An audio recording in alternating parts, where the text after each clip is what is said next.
এই ভিডিওতে আমি সিন্ধু সভ্যতা উত্তর দক্ষিণ এবং পূর্ব পশ্চিমে কোন কোন স্থান পর্যন্ত বিস্তৃত ছিল সেই তথ্য বলছি।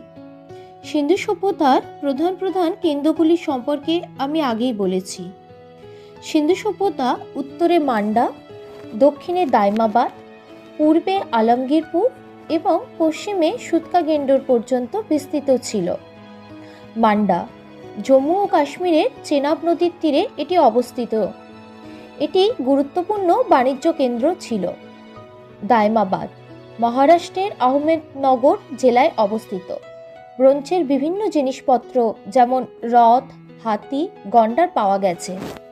আলমগীরপুর উত্তরপ্রদেশের মিরাট জেলায় হিন্ডন নদীর তীরে অবস্থিত। এখানে পোড়ামাটির গয়না, মাটির পাত্র, টেরাকোটার বস্তু পাওয়া গেছে। সুতকাগেন্ডর এটি বর্তমানে পাকিস্তানের বেলুচিস্তান প্রদেশে অবস্থিত।